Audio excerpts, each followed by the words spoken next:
Sud Radio, la culture dans tous ses états. André Berkoff, Céline Alonso. Daniel Auteuil sur Sud Radio qui nous dévoile une autre facette de ses immenses talents. André Berkoff, auteur, compositeur et interprète. Cette sublime chanson est extraite de son deuxième album. Il va nous en parler dans un instant sur Sud Radio. Et on va aussi parler de sa nouvelle tournée qui débute le 18 janvier au Théâtre de l'Œuvre à Paris pour 4 concerts exceptionnels. On y sera bien entendu, André Berkoff. On y sera d'autant plus que Daniel Auteuil, on le voyait et on le voit toujours sur les écrans, c'est vrai. Moi j'ai un souvenir personnel, je le rappelle, ça nous rajeunit il y a 40 ans, presque, c'était Jean de Florette. Et je vous ai rencontré sur le tournage de Jean de Florette, effectivement, dans un hôtel avec Guy Béard et Emmanuel Béard. Et je dois dire que, en fait, c'est la caractéristique des grands artistes, c'est-à-dire qu'ils peuvent être au cinéma, ils peuvent être interprètes, ils peuvent être compositeurs et chanteurs. Et moi, je dois dire que j'étais assez bluffé par ce que vous avez fait là. Et cette poésie, je ne sais pas, ça n'a rien à voir, mais je ne sais pas quoi, quand j'ai écouté, surtout cette chanson, vous savez à qui j'ai pensé? À Jean Ferrat.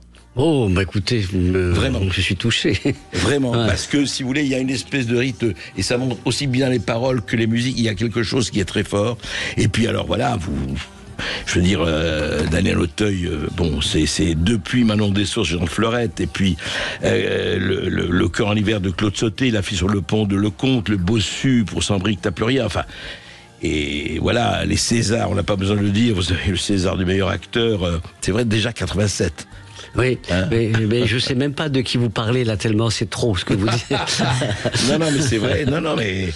Et oui, César du meilleur acteur en 87 pour Jean de Florette et Manon des Sources, André Berkoff. Je voudrais simplement dire quelque chose, et au conseil, je veux dire des banalités de base, mais quand un interprète, un acteur, fait passer la vraie émotion, c'est là où ça reste. Vous savez, par exemple, quelqu'un qui n'a jamais chanté de sa vie, c'est Jean Gabin quand il disait « je sais ». Et vous faites passer une émotion très forte et...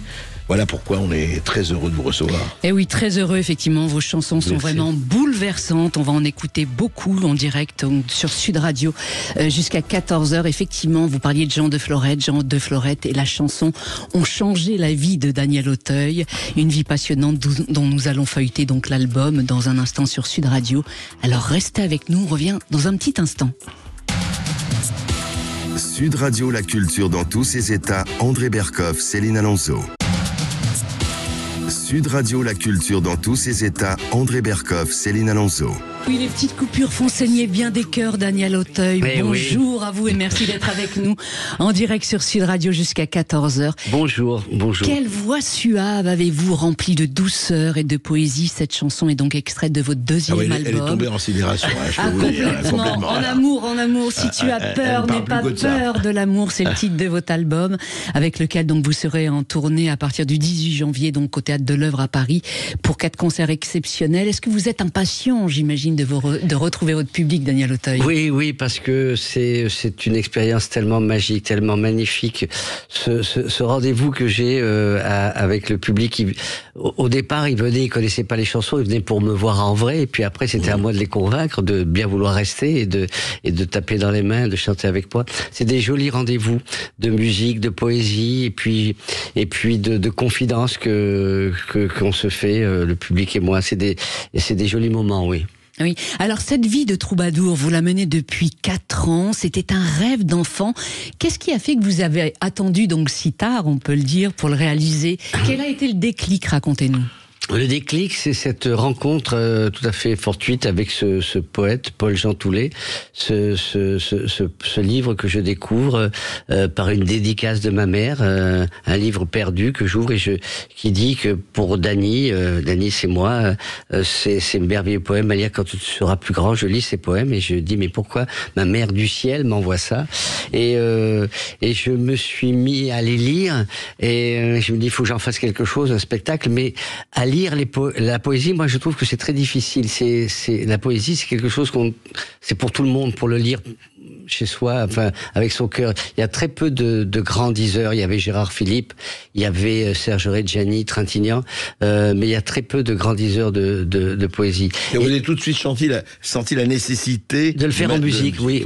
Et là, va savoir pourquoi. J'ai pris cette pauvre guitare qui traînait là depuis des années.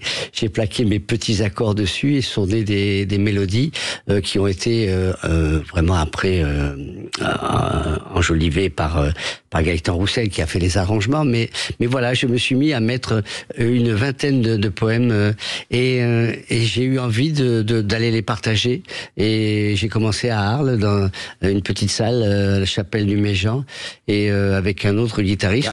À Arles, où je chantais les Aliscans, et avec un autre ami guitariste, on a donné ce spectacle. Et puis j'ai senti qu'il y avait une émotion particulière, et puis ensuite je les baladais un peu partout. J'ai trouvé des producteurs, les Robins qui m'ont, pas les Robins des Bois, hein, c'est pas forcément des.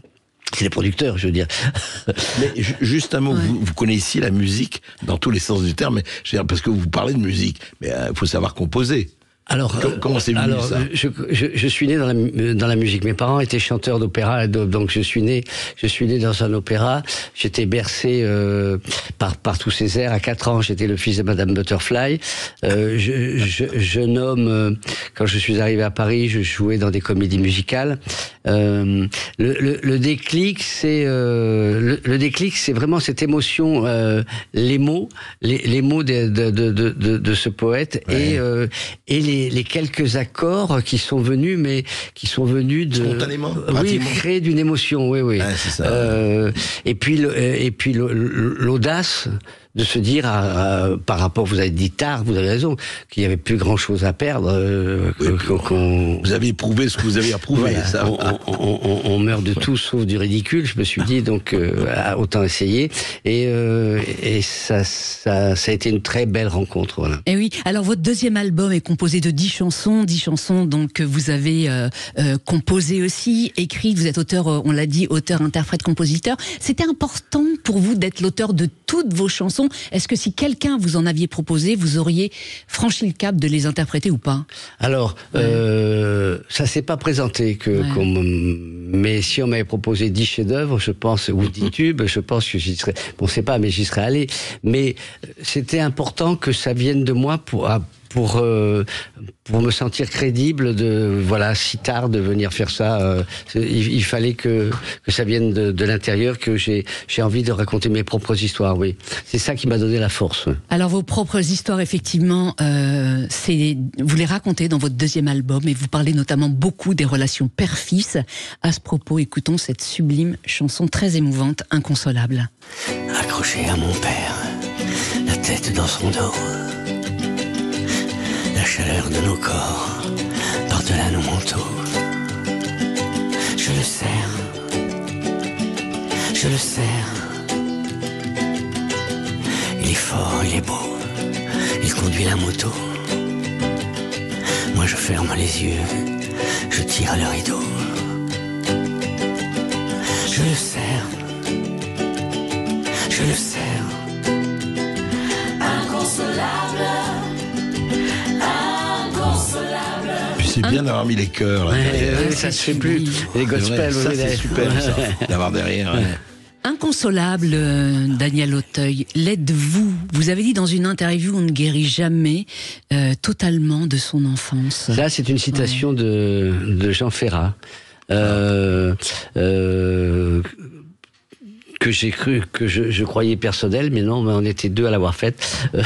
Non, voilà, effectivement, ce deuxième album est parti de je suis venu sur le tard. Père encore, j'ai eu la chance d'être père d'un petit garçon il y a 14 ans, et en fait avec ce petit garçon j'ai retrouvé les sensations de mon enfance, et je me suis souvenu de mon père. Et ce que je veux dire, c'est que dans cette chanson, je sais plus si c'est moi qui suis le fils ou c'est moi qui suis le père, mais en tout cas à partir de cette chanson, m'est revenu des tas de souvenirs que j'ai eu envie de raconter par rapport à la filiation, à ce rapport père-fils. Comment vous étiez avec votre père, vos parents? Je veux dire, ça, c'était une entente, c'était tension. Pas du tout pour entrer dans votre vie privée, mais pour comprendre un peu. On était très très fusionnels. Mes parents étaient chanteurs d'opéra, je les suivis lors de leur saison. Vous suiviez à l'opéra, enfin vous y alliez. Oui. Et le soir, ils partaient travailler. Je restais chez moi. Je faisais semblant de dormir quand ils rentraient. J'avais un peu peur le soir, et je les entendais rire en partant travailler, rire en rentrant, et j'ai jamais compris pourquoi ces gens ne voulaient pas que je fasse le même métier qu'eux. Ah ouais. Alors vous les sentiez heureux, vous les voyez heureux tout le temps. Ouais. C'est ça, parce qu'ils me disaient oui, mais il n'y a pas la sécurité. La sécurité, elle n'existe plus du tout nulle part, donc dans aucun métier. Donc oui, c'est un album qui est extrêmement lié à des souvenirs d'enfance, mais aussi à des choses qu'on a envie de dire, de passer aux générations. De transmettre. Oui, de transmettre. Ouais. Et oui. Alors parlons à présent d'Alger, parce que vous consacrez vraiment une très belle chanson, cette fameuse contre-allée qui figure dans votre album. Vous êtes né à Alger en 1950 lors d'une saison théâtrale justement, au cours de laquelle donc vos parents étaient en représentation dans un opéra. Écoutons. Oh, je voudrais partir, loin d'ici m'en aller. Oh, je voudrais m'enfuir, prendre la contre-allée, descendre le ruisseau et suivre la rivière. Dans un dernier sursaut, retourner voir la mer avec quelques saumons qui sont de mes amis. Remonter le courant, les torrents de ma vie, ne plus être une mouche collée à la fenêtre, devenir cette touche de soleil et renaître quelque part à Alger. Et vous êtes retourné en Provence aussi, vous avez fait la contre-allée comme le saumon. Oui, c'est ça. J'ai remonté Alors, il remonte pour frayer et pour mourir. Moi, je suis juste remonté pour frayer. Mais est-ce que cette contre-allée, vous, Daniel Auteuil, si vous deviez vraiment la prendre, est-ce que serait-ce pour vous enfuir, comme vous l'écrivez dans votre chanson, à Alger ou pas? Je précise que vous avez vécu jusqu'à l'âge de 4 ans à Alger, c'est ça? Non, je voudrais savoir juste, et vous avez des souvenirs à 4 ans, vous savez, franchement, j'ai des souvenirs racontés, j'ai des images racontées par les parents. Je sais que mes parents ont vécu leurs plus belles années là-bas, et j'ai quand même quelques vagues souvenirs, mais je pourrais pas affirmer si c'est des choses qu'on m'a racontées, je les ai vécues, mais des sensations en tout cas. Et quand on entend pendant toute son enfance, son adolescence, le bonheur des parents par rapport à cette époque à Alger, effectivement. Où ils avaient été heureux. Oui, c'était des jeunes gens très très heureux là-bas. Forcément, on s'approprie une part de ce bonheur, quoi. Oui. Et depuis, est-ce que vous êtes retourné en Algérie alors? Non, je m'étais promis d'amener mes parents là-bas, et ça s'est pas fait. Et puis il y a quelque temps, j'ai failli aller chanter là-bas. Et puis au dernier moment, ça a capoté, je sais pas pourquoi. Ah oui. Alors vous le disiez effectivement, vos parents ne voulaient absolument pas que vous deveniez en quelque sorte artiste, mais vos rêves, votre rêve, c'était d'être Gérard Philippe, c'est ça, de rentrer au conservatoire très jeune. Oui. Ouais. On habitait l'été, notre port d'attache c'était Avignon, la ville du festival. Et j'ai un souvenir comme ça. Et ma mère, donc quand il faisait pas chanteur, l'été il fallait qu'il trouve un autre travail. Alors mon père il faisait soit maçon, soit peintre, et ma mère elle était allée faire ouvreuse au festival Avignon. Et il y avait Gérard Philippe qui jouait. Et je sais pas pourquoi. Je disais mais maman, je voudrais bien y aller. Et elle me disait mais non, tu vas t'embêter. Et donc c'était l'époque Jean Villard. Oui. Et j'aurais pu voir Jean-Philippe sur scène, mais ma mère a eu peur que je m'embête. Donc je n'ai jamais vu Gérard Philippe sur scène. Mais qu'est-ce qui fait qu'un jour votre maman a accepté que vous deveniez en quelque sorte artiste? Parce qu'elle vous a laissé très jeune partir à Paris pour faire carrière. Ouais, c'est parce que c'était une mère très très possessive, et j'étais très volontaire. J'étais très heureux d'être possédé par ma mère, j'avais pas de soucis là. J'ai eu un accident de voiture très grave à l'âge de 18 ans et qui a failli être fatal. Et je pense qu'elle s'est dit il vaut mieux qu'il soit heureux là-bas et que voilà. Donc c'est cet accident qui a fait qui a déterminé. Ouais, déterminé. Alors, et aussi qui a déterminé beaucoup de choses chez moi, qui a rendu je pense qu'il m'a donné très vite le sens de l'urgence des choses et de comment profiter vraiment de tout ce que la vie pouvait offrir, quoi. Ah oui, alors écoutons cette sublime chanson qui fait écho à votre départ d'Avignon dans les années 70, justement, pour faire carrière à Paris. Sous un ciel qui se lamente, en de vaines oraisons, sur une terre brûlante, sans promesse de moisson, une mère tente en vain d'arraisonner son garçon. Dans un coin, le père fume. C'est sûr, il ne dira rien. Le cœur lourd comme l'enclume qui rouille au fond du jardin. C'est sûr, il ne dira rien. Il ne dit jamais rien. Sous un ciel que Il rien était n'attend. taiseux, votre père Extrêmement taiseux. Ouais. Extrêmement taiseux. J'ai tenu de lui très très très très longtemps. Et jusqu'au jour où je m'aperçois de l'importance de la communication. Très taiseux, mais c'était un modèle pour moi.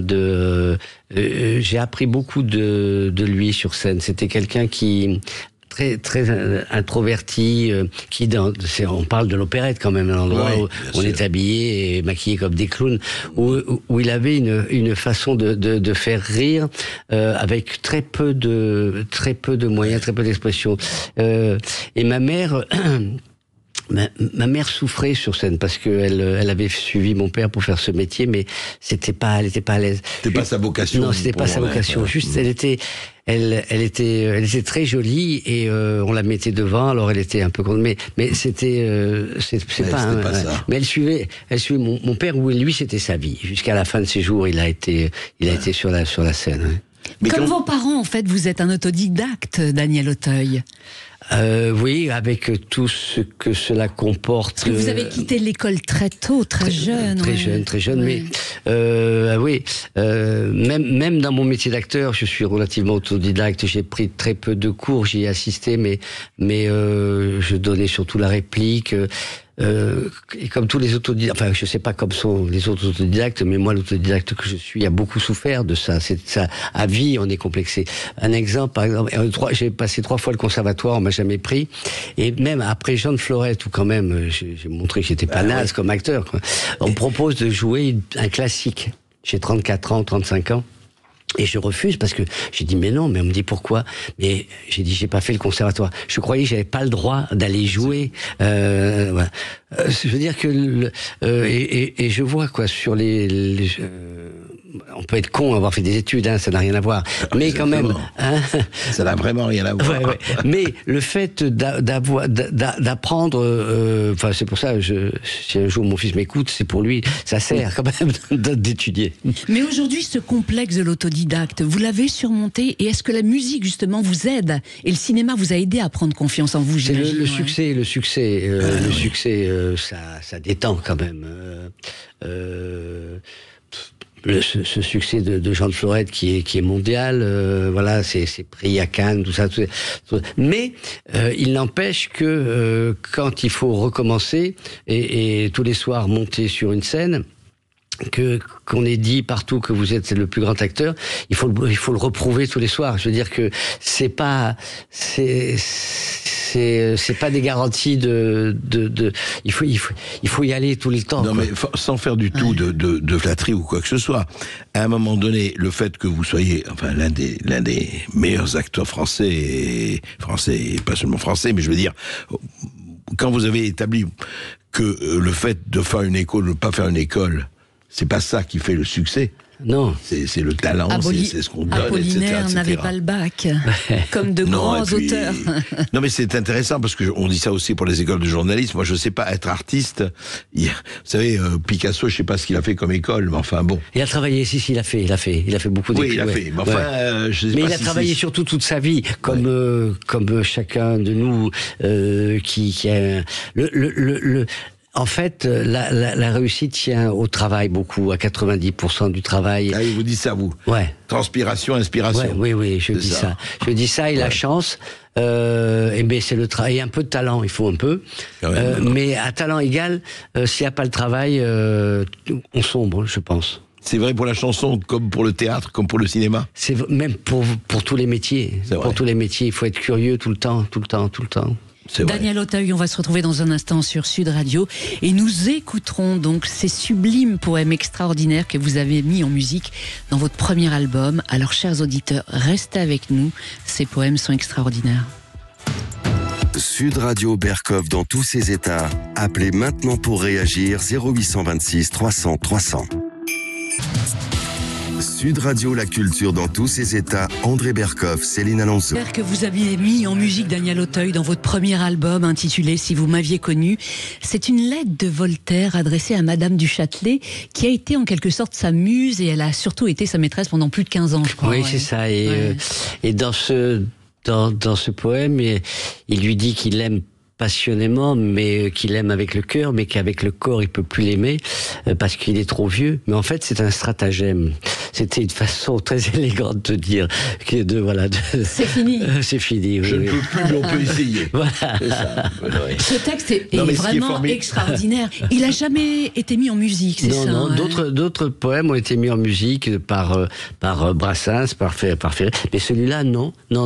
Mais c'est ça aussi Non, mais jamais. Ils n'ont pas mis Voltaire. Non. Et c'est formidable parce que quand on écoute ça, on se dit mais attendez, il faut que tout le monde connaisse ce Voltaire-là. Oui, c'est vrai. Parce que mais bien, surtout, on a l'impression. Enfin, moi, quand j'ai lu et que je l'ai mis en musique, j'avais l'impression que c'était un jeune auteur qui venait de m'apporter un texte de ses contemporains. Mais pourquoi je suis à l'aise avec ces textes-là, c'est parce que j'ai beaucoup joué Molière, Marivaux, et j'ai une familiarité avec ces auteurs classiques qui sont la base de tout, l'apanage de tout. C'est-à-dire que aujourd'hui, Molière, je l'ai mis en scène.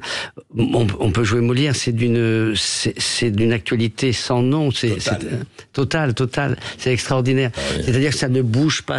Et donc, pourquoi? Parce qu'à l'intérieur de tous ces mots, il y a l'émotion, il y a de l'esprit, il y a de l'âme. Et c'est dit avec simplicité, quoi. Quels ont été je pars sur ces poètes-là. On va parler. Quels ont été vos critères? Je veux dire, c'est quoi? C'est ce que vous sentiez, vous? Pour les écrire, pour les... Oui. Pourquoi choisi ici Voltaire, etc. Parce que ça a raconté des choses que j'aurais aimé dire, mais moi, ce qui m'a donné le goût de mettre en musique des poèmes et ensuite d'écrire des chansons et de les mettre en musique, c'est que j'ai eu la chance d'être l'auditeur de types comme Ferré, Ferrat et Brassens et Béard qui mettaient en musique des poèmes et qui moi j'ai connu la littérature pas par l'école, mais par la chanson. Et oui, Ferré a mis en musique Baudelaire, Verlaine, Brassens, Hugo. Oui. Et donc, ça, c'est mes, comme disait l'autre, c'est mes universités, quoi, voilà. Oui, en fait, c'est grâce à eux que vous êtes arrivé à la poésie, en quelque sorte. C'est extraordinaire. Et à la lire, au fond. C'est vrai que, voilà. Je suis pas quelqu'un qui la ramène sur ces trucs, mais j'ai pas de souci à m'endormir avec la poésie, à lire Baudelaire. Je veux dire que on s'endort intelligent, quoi. Le sublime Les Passantes de Brassens, par exemple, enfin qu'il a mis en musique, qui n'est pas de lui. Et c'est vrai que c'est extraordinaire parce que on voit très bien le Je vous salue Marie de Paul Fort. Et puis là, quand vous reprenez Voltaire, moi c'est vrai, on écoute ça, on dit bien Voltaire a fait ça. Alors, autre poète que vous avez mis en musique, Daniel Auteuil, c'est Alfred de Musset. Écoutons La Lune. C'était dans la nuit brune, sur le clocher joli, la lune, comme un point sur un i, Une quel esprit sombre promène au bout d'un fil dans l'ombre. Quand j'entends ça, je vois George Sand en train de danser la salsa, tu vois. Oui, oui. Pendant que Musset lui récite Oui, ça. absolument. Non, mais ce qui est formidable. Et alors, oui, alors moi, j'écoute. Qu'est-ce qui vous avez choisir les rythmes? Par exemple, tel rythme ou tel. Comment ça se passe, par exemple, par tel poème? Sur cette chanson-là, Ouais. c'est Gaëtan Roussel qui fait l'arrangement. C'est mes mélodies, mais c'est Gaëtan qui fait l'arrangement et qui décide justement de faire danser George Sand et Alfred et en train de tous les deux là-bas à Venise, en train de... Ouais. À la chambre 18 Daniel. Est-ce que vous avez gardé l'intégralité du texte original ou vous l'avez un peu édulcoré? Ah non, sur celle-là, je l'ai coupé un peu. D'accord, ok. Mais il y a une version de ça de Brassens. Ah bon? Ouais. Oui, Pardon. sur la Lune, ouais. Sur la Lune. Ouais. Alors, autre très grand poète, André aime beaucoup cet auteur, c'est Paul Jean Toulet, auteur de ce sublime poème Les Aliscamps.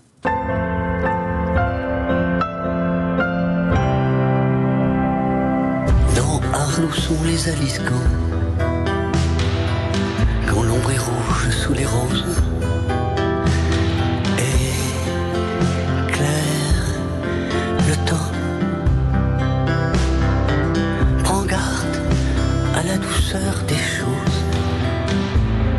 lorsque tu sens battre sans cause ton cœur trop lourd. Extraordinaire. Et puis les Aliscamps, c'est tellement magnifique. Eh oui. Est-ce que ces vers de Paul Jean Toulet ont été difficiles à mettre en musique parce que son écriture l'est moins? Alors, Ouais. pour moi, elle était facile parce que je suis totalement autodidacte et donc un musicien qui sort de nulle part. Oui, c'est difficile parce que c'est arythmique. C'est-à-dire que il n'y a pas les mêmes pieds tout le Ouais, temps. c'est ça. Et moi, je me rendais pas compte. J'écris. C'est quand des musiciens professionnels sont venus derrière pour faire les arrangements, un peu pour caler tout ça, ils ont un peu de mal. Mais moi, dans ma naïveté et dans mon euphorie, rien ne m'arrête. Oui. En tout cas, ce qui est très joli, c'est que vous dites que ces grands poètes, c'est eux qui vous ont donné le culot d'écrire. C'est-à-dire que sans eux, vous n'auriez jamais osé franchir le cap, en quelque sorte. Quand j'étais jeune homme, comme beaucoup de jeunes gens, j'imagine, bien sûr, j'écrivais. Mon premier métier que je voulais faire, c'était être journaliste, parce que à l'époque, ils écrivaient les journalistes. Oui, à l'époque, oui. Maintenant, ils parlent beaucoup, mais à l'époque, ils écrivaient, et il y avait un rapport comme ça que j'aimais bien entre ces gens qui savaient me faire passer me raconter l'actualité avec parfois une forme. Vous lisiez beaucoup les journaux? Oui, je lisais, oui. Alors je me souviens, je les achetais, je comprenais quand l'Express est sorti, tout ça, j'achetais. Je comprenais pas, mais ça me gênait pas de pas comprendre. Oui, ça, vous lisiez les mots. J'ai lu comme ça, je me suis farci des trucs de Lacan et tout sans rien comprendre. Mais je me dis un jour il va se passer un truc. Je me découvre, et puis j'étais content d'avoir ces objets dans les mains. Ça me rendait à mes yeux, ça me rendait un peu. Si j'avais pu fumer la pipe, mais j'avais que 12 ans, donc... ou fumer les gitanes de Sartre, vous savez, les deux doigts de la main. Non, il y avait des rallyes à l'époque, des rallyes. Oui, c'est des rallyes. Oui, et donc, si vous voulez, sur l'écriture, ça m'a donné quoi, comme le fait de les avoir aussi dit au théâtre beaucoup. Ça m'a donné une facilité en tout cas, une fluidité à l'écriture, voilà. Oui. Donc effectivement, grâce à eux, vous avez pu nous écrire ces sublimes textes et notamment cette sublime chanson éponyme de votre premier album dont vous êtes l'auteur. Écoutez. Si vous m'aviez connu du temps des matins souples, quand je marchais sur l'eau, dans Venise à la trouble, si vous m'aviez connu sur ces scènes indicibles, je lançais des couteaux sur de graciles cibles. Si vous m'aviez connu, madame toute tenu, sans vouloir me vanter, vous auriez apposé. Un grand moment de poésie de cette chanson, Daniel Auteuil. Dans quel état émotionnel étiez-vous en l'écrivant, celle-ci? Je me souviens pas, mais là je suis touché par les images que ça renvoie, quoi, mais qui m'appartiennent plus. C'est très bizarre. Quelles images vous reviennent à l'esprit, par exemple? C'est ces images de ce mec qui marche sur l'eau dans Venise la trouble. Je sais, j'ai cette faculté de C'était votre syndrome Jésus, hein, oui, c'est ça. Non, c'est un tableau. Un tableau. Je trouve que j'ai gardé une part de, comment dirais-je, de romantisme et d'enfance, de naïveté, de tout que j'aime bien, qui m'aide à partager toutes ces années avec les autres. Et justement, cette poésie-là, Les Matins souples, c'est magnifique. Franchement, c'est une des plus belles, celle-là. Mais juste, on revient au Daniel Auteuil, à la fois cinéaste, comédien, théâtre et cinéma. C'est très différent. C'est très différent. Écrire des chansons, chanter. Est-ce que ça appartient à un autre univers ou ça fait partie, en fait, du même univers? Moi, je pense que c'est le même univers. Ça part de la scène. Vous connaissez, je peux vous le dire, Jean-Roger Cossimon, voilà, qui est. Ça fait partie de. Jean-Roger Cossimon était un acteur qui écrivait des textes et des chansons et qui a écrit pour Ferré l'a mis en musique. Hein? Nous deux. Oui, nous deux. Ah oui, mon camarade. Enfin bref, je sais plus ce que je disais. Non, vous disiez que c'était le même univers. Oui, c'est le même univers. Ça participe de la même émotion. Ouais. Quand je monte sur scène pour aller chanter, c'est pareil que quand je monte sur scène pour jouer, sauf que j'ai le support de la musique, j'ai des musiciens et qu'on partage ça et que il n'y a pas ce fameux quatrième mur. Donc je suis pas un personnage, je suis moi.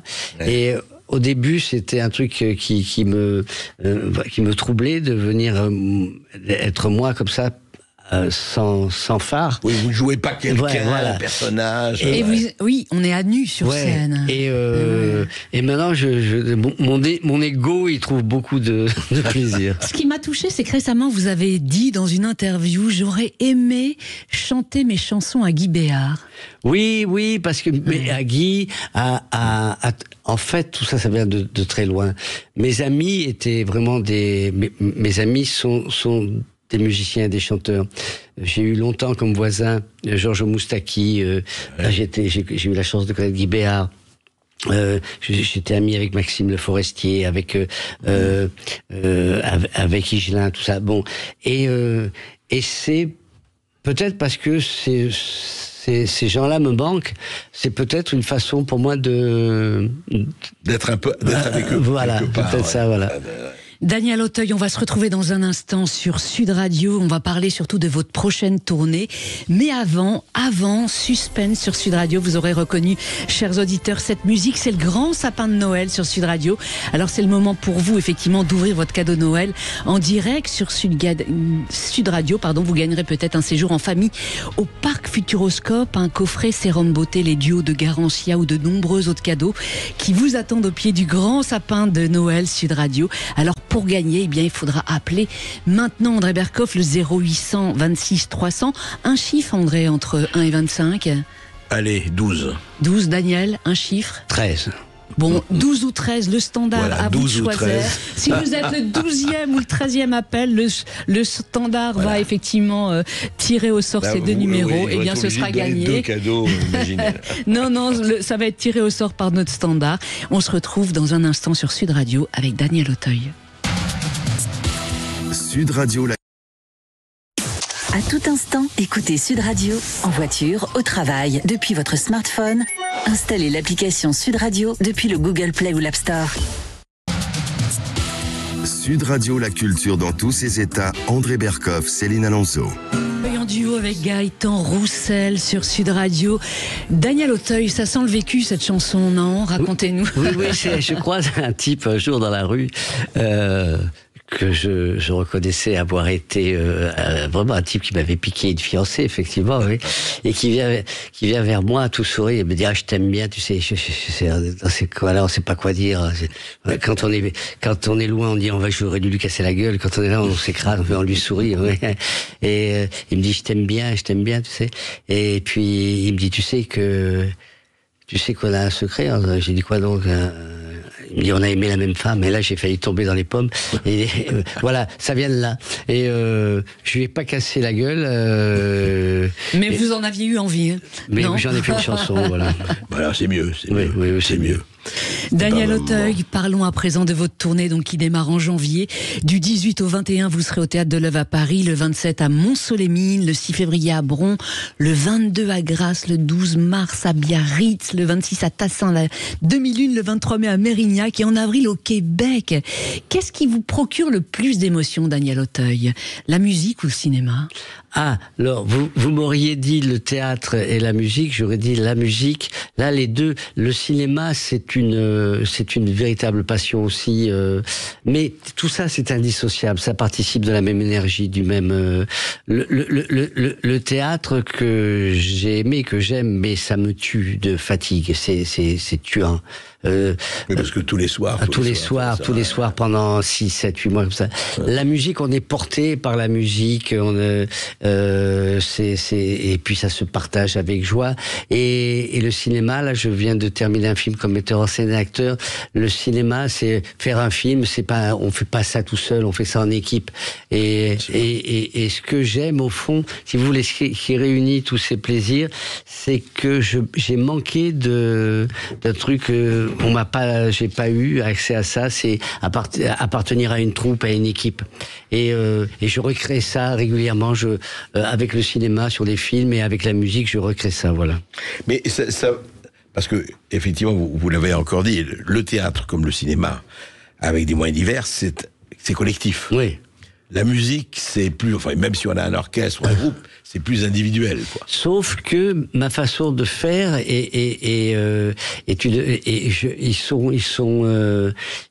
ils sont mêlés au spectacle au même titre que si on était une troupe, quoi. C'est-à-dire que c'est pas simplement des gens qui m'accompagnent, on joue ensemble. D'accord. Le fantasme, c'est un groupe. Voilà, c'est un groupe provisoire, mais c'est un groupe. Daniel Auteuil and his Comets and his Rockers. Yes, of course. Un mot sur le film. Vous serez à l'affiche, effectivement, le 10 janvier du film Un silence de Joachim Lafosse. Que raconte ce film, Daniel? C'est un film très très fort. Ça raconte un silence. Ça raconte justement quelque chose, un non-dit dans une famille, un non-dit qui va pourrir à l'intérieur de cette famille, qui va faire exploser le noyau familial. C'est une histoire très forte et tirée d'une histoire vraie. Voilà. On peut pas dire plus parce que c'est compliqué. Ah oui. Alors je précise que vous venez de terminer votre 5e long métrage, Le Fil. C'est un drame judiciaire qui sortira normalement début septembre. J'aimerais savoir aujourd'hui, avez-vous un rêve que vous n'avez pas encore réalisé, Daniel Auteuil?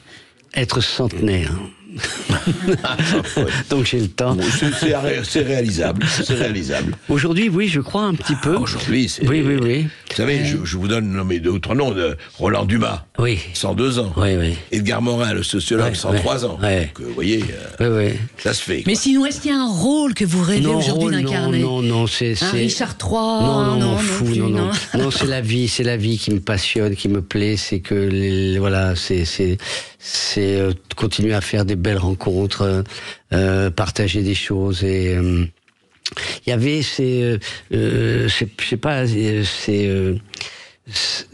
je dirais encore 30 ans de cette vie imparfaite, comme disait je sais plus qui. Voilà. Le souhait que j'ai, c'est que tout soit aussi bien qu'aujourd'hui. Alors moi, je vais vous dire, étant donné que, vous savez, je sais pas qui disait ça aussi, que la vie est une maladie mortelle et sexuellement transmissible, souhaitons-nous de la vivre guérie et en bonne santé. Absolument. C'est ça. Oui, c'est ça. Ah oui, André Berkoff, je crois que c'est le moment effectivement d'annoncer l'heureux gagnant. En bonne santé. Thibaut. Alors nous, effectivement, donc le grand gagnant, c'est Philippe du Gers. Bonjour à vous, Philippe. Salut, madame. Vous êtes Bonjour, donc le Philippe. grand gagnant du Bonjour, sapin de Noël Sud Radio. Est-ce que vous croyez au Père Noël, Philippe? J'y ai cru longtemps, mais je dois dire que au fur et à mesure des années... Je sais, voilà, mais vous savez, quoi. aujourd'hui, ça va être la mère Noël. Nous allons finir avec ce patriarcat de mâle. Ah ouais, mais moi, en plus, quand ils auront 70 maman années, Noël. blanc... Voilà, de mâle blanc. Oui. Et vous, Daniel, est-ce que vous croyez au Père Noël? Oui, j'y crois. Pour mes petits-enfants, oui, j'y crois. En Mais tout- j'ai pas encore petits-enfants. Et Daniel, je te souhaite de très bons vœux pour la fin de l'année. Merci. À toute l'équipe. En tout Et cas, je voulais vous Philippe, dire avant que, voilà, parce que je suis un peu émotivé là, de vous avoir au téléphone, tout. en tout cas, Non, mais, Philippe, Merci Philippe, en tout cas. nous avons plein de Ouais. cadeaux à vous offrir. Voilà, Philippe, vous gagnez votre montre connectée Smartwatch offerte par Sud Radio et la Confédération des buralistes.